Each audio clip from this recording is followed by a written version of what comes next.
After studying this module, you shall be able to know the correlation between fingerprints and ridges on the fingertips, the function of finger ridges, fundamental principles on which the science of fingerprinting is based, the broad patterns of fingerprints, how fingerprints may be used for individualization.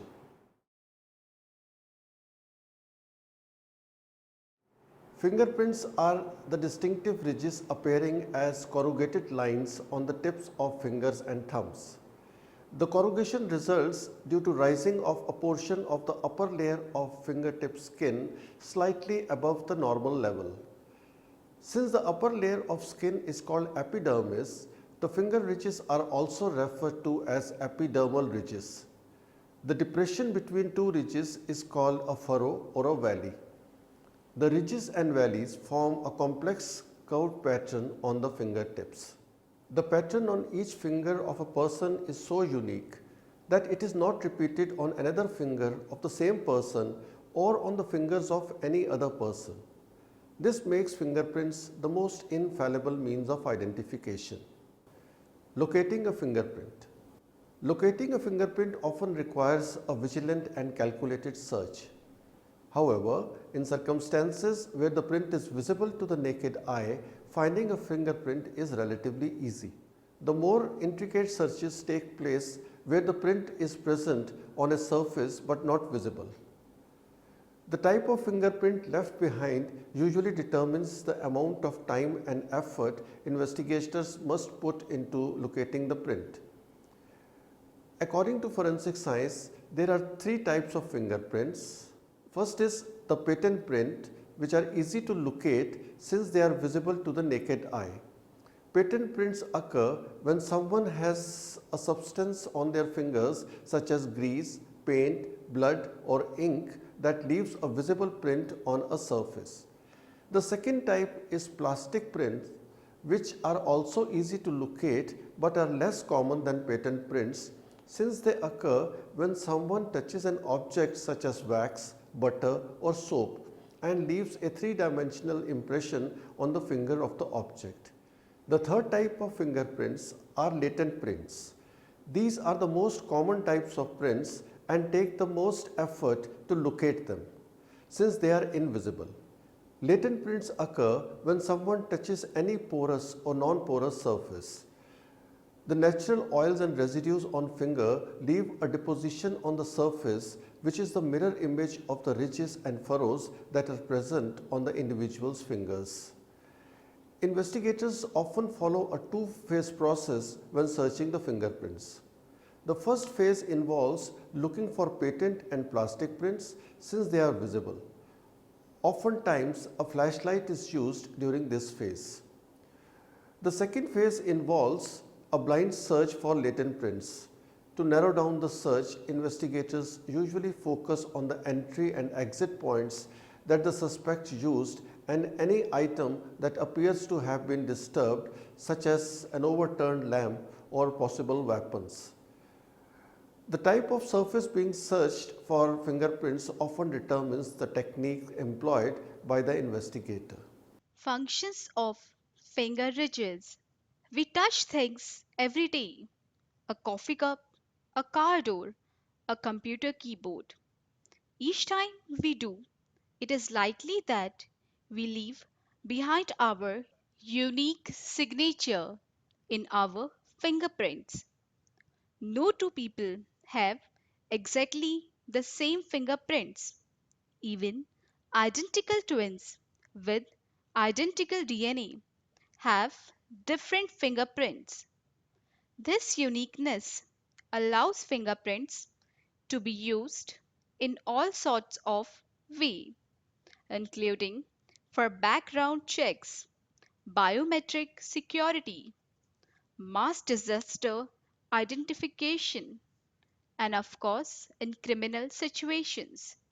Fingerprint analysis has been used to identify suspects and solve crimes for more than 100 years, and it remains an extremely valuable tool for law enforcement.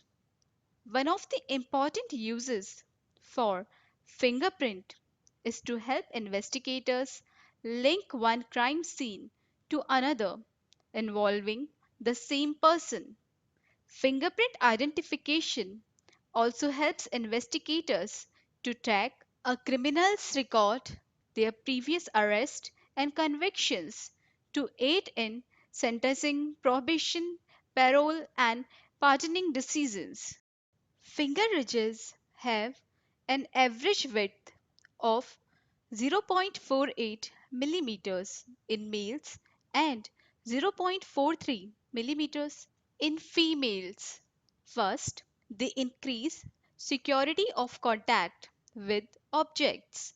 That is, the ridges are studded with small holes called sweat pores through which perspiration is exuded. Second is they enhance the sense of touch. When a finger comes into contact with an uneven surface, the epidermal ridges amplify the vibrations caused due to frictions and transmit the signal to sensory nerves involved in texture perception, increasing the sense of touch. For this reason, epidermal ridges are also called friction ridges. Now we will learn about the fundamental principles of fingerprinting. Fingerprints are unique patterns made by friction ridges, raised and recessed, which appear on the pads of fingers and thumbs. Prints from palms, toes, and feet are also unique. However, these are used less often for identification. So, this guide focuses on prints from the fingers and thumbs. The science of identification by screening and comparing fingerprints is called dactyloscopy. This science is based on the three principles. First, no two person and no two fingers of the same person have identical ridges designed on the fingertips. Fingertips are absolutely unique, more unique than the DNA, the genetic material in the human cells. Although identical twins have same DNA sequencing, they do not have identical fingerprints. Second, the fingerprints remain unchanged throughout life. The ridge pattern begins to take shape during fetal stage and does not alter during a person's lifespan. It is only after death that decomposition sets in and the finger ridges are destroyed. In the growing age, the fingerprint pattern expands. As a result of aging, it may shrink. However, the basic design remains the same. Third, fingerprints can be classified for record keeping. When a person commits a crime and is arrested, he is fingerprinted by the police. The fingerprint record is then passed on to the nearest fingerprint bureau. There are about 25 state level fingerprint bureaus in India. Their functioning is coordinated by Central Fingerprint Bureau under Ministry of Home Affairs. Each bureau maintains a catalogue of fingerprints. The mathematical formula for classifying fingerprints was worked out in the Bengal Bureau, the world's first fingerprint bureau, established at Calcutta, now Kolkata, in 1897. The two underlying premises of fingerprint identification are uniqueness and persistence. To date, no two people have ever been found to have the same fingerprints, excluding identical twins. In addition, no single person has ever been found to have the same fingerprint on multiple fingers. Persistence, also referred to as permanence, is the principle that a person's fingerprints remain essentially unchanged throughout their lifetime. As new skin cells form, they remain cemented in the existing friction rich and pattern. In fact, many people have conducted research that confirms this persistency by recording the same fingerprints over decades and observing that features remains the same. Even attempts to remove or damage one's fingerprint will be thwarted when the new skin grows, unless the damage is extremely deep, in which case the new arrangement caused by the damage will now persist and is also unique. Next is the proof is the minutiae.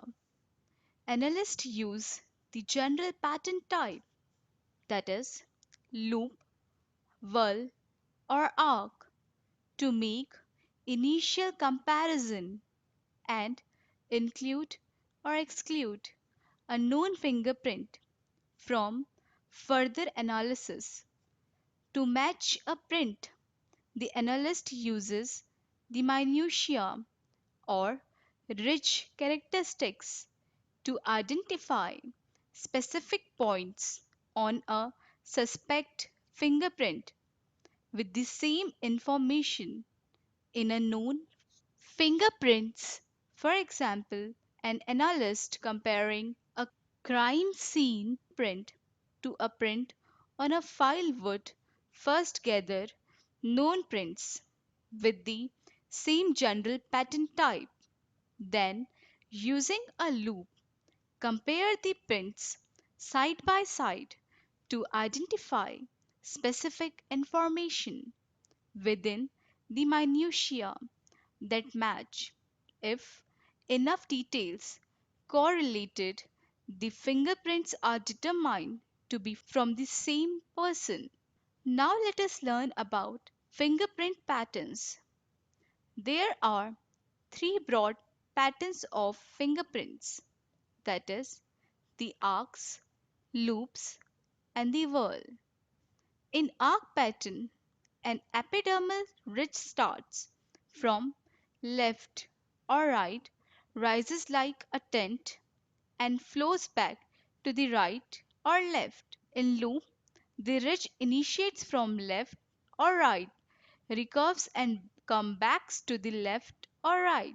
The whirl pattern, as its name implies, it is similar to the whirlpool, having a design of concentric circle lines.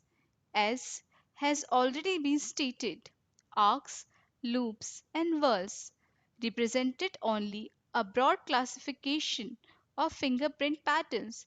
There are several subcategories under each of these classifications.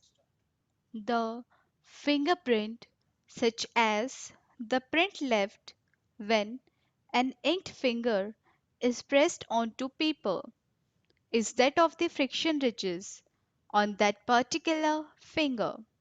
Friction ridge patterns are grouped into three distinct types: loops, whirls, and arcs, each with unique variation depending on the shape and the relationship of the ridges. Now, first is loop. Prints that recurve back on the themselves to form a loop shape, divided into radial loop pointing towards the radius bone or thumb and ulnar loop pointing towards the ulna bone or the pinky. Loops account for approximately 60% of pattern types. Next is whorls. From circular or spiral patterns like tiny whirlpools, there are four groups of whorls: plane, that is concentric circles; central pocket loop, that is a loop with whorl at the end; double loop, that is two loops that create an S-like pattern; and accidental loop, that is irregular shape. Whorls make up about 35% of pattern types. Next is arcs. It creates a wave-like pattern and include plane arcs and tented arcs. Tented arcs rise to a sharper point than the plane arcs. Arcs make up about 5% of all patterns. A curiosity glance at fingerprint induces a presupposition that ridges follow parallel to each other. However, a closer scrutiny reveals that the parallel trend is interrupted by irregularities known as fingerprint characters or minutiae. The seven common types of fingerprint characters are: first is ridge termination or ridge ending, when the ridge flow abruptly ends. Second is bifurcation, when the ridge splits into two, making a Y. Next is lake, when there is an enclosed area in between the ridge. Next is island or ridge dot, when there is a small dot or circle within the overall print.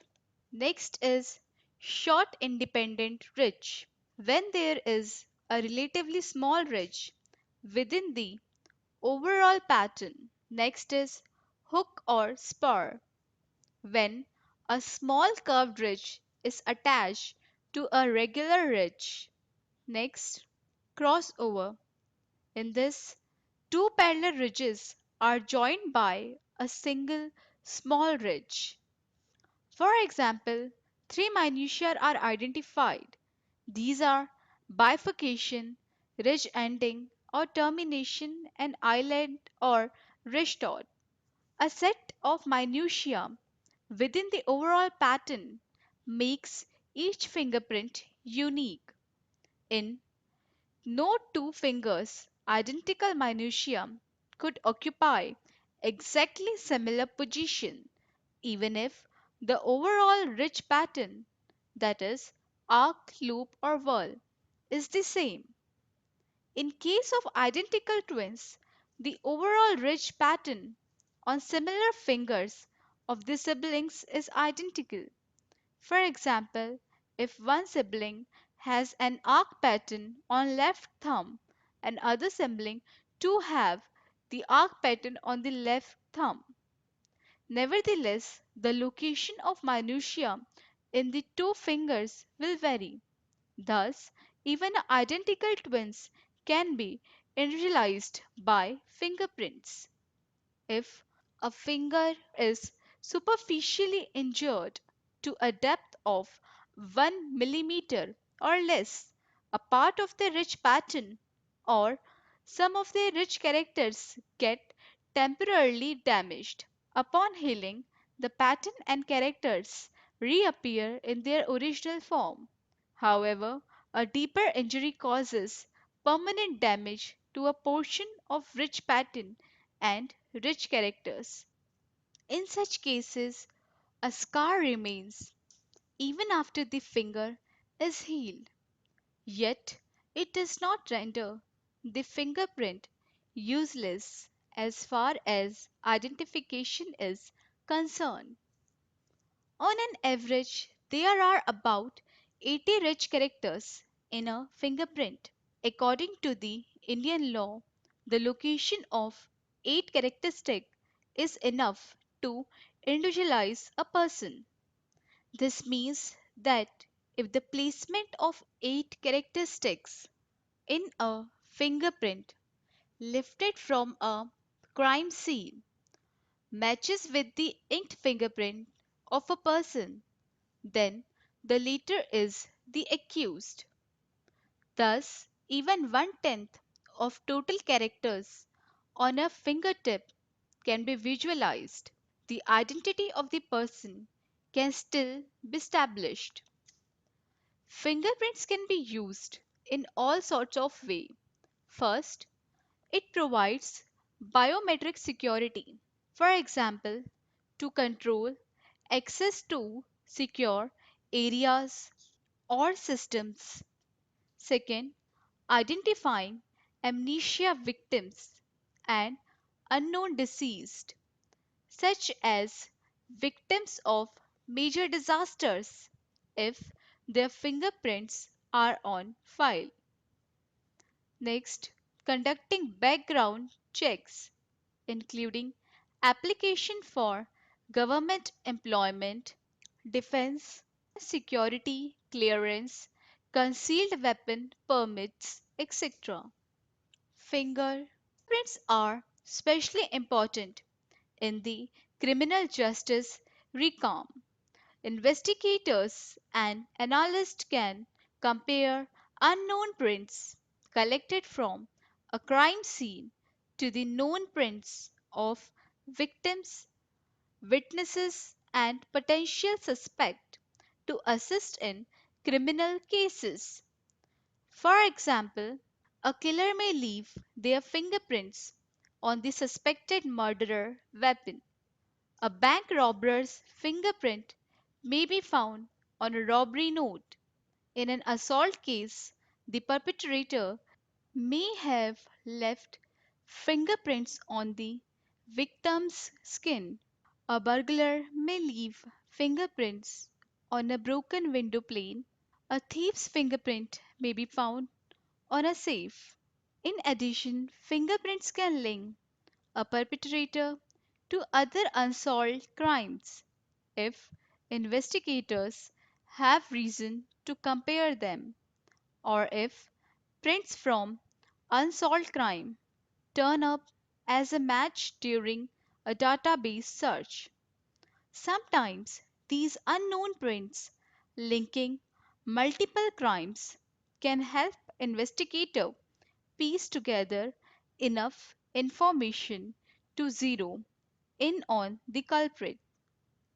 In the absence of DNA, fingerprints are used by the criminal justice system to verify a convicted offender's identity and track their previous arrest and convictions. Criminal tendencies known associates with other useful information. Officers of the court can also use these records to help make decisions regarding a criminal's sentence, probation, parole, or pardon. Fingerprints found on practically any solid surface, including the human body. Analysts classify fingerprint into three categories according to the type of the surface on which they are found and whether they are visible or not. Fingerprint on soft surfaces such as soap, wax, wet paint, etc.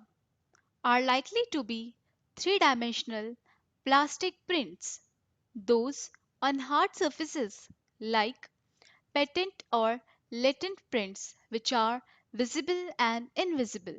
Visible prints are formed when blood, dirt, ink, paint, etc.